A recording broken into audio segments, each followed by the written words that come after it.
Hello everyone. In this video, I will discuss a problem from JEE Advanced Paper 2, Question 5 from the chapter Electrostatics. इसमें कहा है कि एक positive charge को एक न्यूट्रल कंडक्टिंग स्फीयर जिसका रेडियस 10 सेंटीमीटर है उससे 2r डिस्टेंस पे रखा गया है। उसकी वजह से बताना है, उसकी वजह से ये 2r डिस्टेंस पे रखा है और उसके बाद ग्राउंडिंग कर दिया गया है इसको, और उसके ग्राउंडिंग के बाद पॉइंट चार्ज को 10 सेंटीमीटर और दूर लेके चला गया है यहाँ से। तो ये ऑप्शन बताना है। Before the grounding the electrostatic potential of the sphere is 450 volt. ये ऑप्शन के लिए ग्राउंडिंग के पहले हमको बताना है कि इसका electrostatic potential of the sphere at O point, ये ओ पॉइंट सेंटर पे स्फीयर क्या होगा। इस पॉजिटिव चार्ज की वजह से जब स्फीयर पास था तो निगेटिव चार्ज इसके सामने वाले पे इंड्यूस हो जाएगा और इसके सरफेस पे पॉजिटिव चार्ज रहेगा। ओवरऑल दोनों न्यूट्रलाइज करके ये जीरो ही रहेंगे क्योंकि ये पहले भी न्यूट्रल था। जब पॉइंट चार्ज इसके पास था तो यहाँ पे सामने निगेटिव चार्ज इंड्यूस होगा और उसके सरफेस पे पॉजिटिव चार्ज आएगा। अगर ग्राउंडिंग करेंगे तो ये ग्राउंडिंग होगा। ग्राउंडिंग अगर सेकेंड स्टेप में किया है, ग्राउंडिंग अगर कर दिया है तो ये पॉजिटिव ऊपर का चार्ज, क्योंकि ये ऊपर का चार्ज रिमूव करके ये ग्राउंड में चला जाएगा। और अर्थ का तो मतलब कोई लिमिट नहीं है कहाँ तक जाएगा, उसमें कुछ भी ऐड कर सकते हैं चार्ज क्वांटिटी या फिर ले सकते हैं। अब ये बताना है यहाँ पे हम फर्स्ट ऑप्शन के लिए सेंटर पे पोटेंशियल कितना होगा।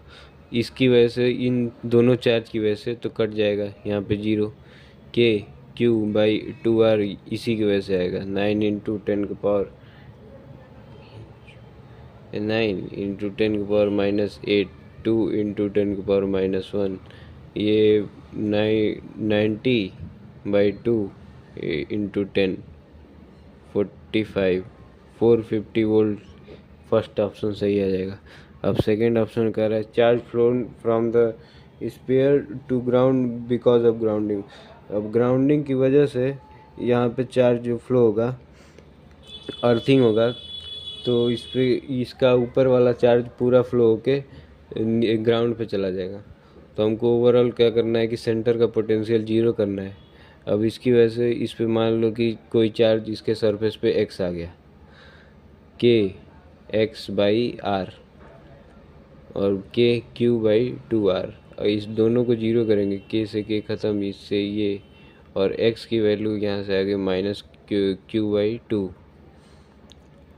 तो x का वैल्यू -5 इंटू 10 की पावर -9 आ जाएगा, क्योंकि 1/2 इसके वैल्यू 0.5 होगा। 0.5 इंटू 10 की पावर -8, 5 इंटू 10 की पावर 9 कूलम। तो इतना चार्ज इसकी वजह से यहाँ पे इंड्यूस हो जाएगा, सरफेस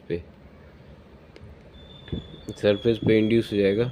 और charge flown from the sphere to ground because of grounding, इतना ही सेम चार्ज, ये पॉजिटिव चार्ज इसके सरफेस पे रहेगा तो ये यहाँ से उठ के इस नीचे चला जाएगा ग्राउंड में, और ये इतना चार्ज निगेटिव में इसके अंदर बच जाएगा क्योंकि अब ये आइसोलेटेड हो गया, वो फिक्स हो गया। या ऊपर से जो चार्ज था वो फिक्स हो गया और अब अब चार्ज का फ्लो नहीं हो सकता। ऊपर वाला सारा चार्ज गया, बस ये निगेटिव वाला बच गया, क्योंकि दोनों का क्वांटिटी सेम रहना चाहिए तब ये न्यूट्रल कर पाएगा, एक दूसरे को कैंसिल आउट करेगा। तो स्पेयर पे अब नेट चार्ज माइनस में बचा है क्योंकि इसी सेम चार्ज का पॉजिटिव मैग्नीट्यूड इसके सरफेस पे था। यही अर्थिंग का कॉन्सेप्ट है। अब सी ऑप्शन में यही क्या है, after the grounding is removed. अगर हम ग्राउंडिंग यहाँ से हटा दें तो इस पर चार्ज ऑन द स्फीयर, ये नेट चार्ज अब ये अंदर वाला ही बचेगा। अंदर में निगेटिव चार्ज है और ये पूरी तरह से आइसोलेट हो गया, इसको कहीं भी अब जा नहीं सकता। निगेटिव चार्ज जो इंड्यूस था वो इनर सरफेस पे ही रहेगा। अब अर्थिंग हटा देने पे यही बचेगा, तो -5 इंटू 10 की पावर -9 कूलम यहाँ पे बच जाएगा इसका। तो सी ऑप्शन भी सही है। अब final electrostatic potential of the sphere is 300 volt.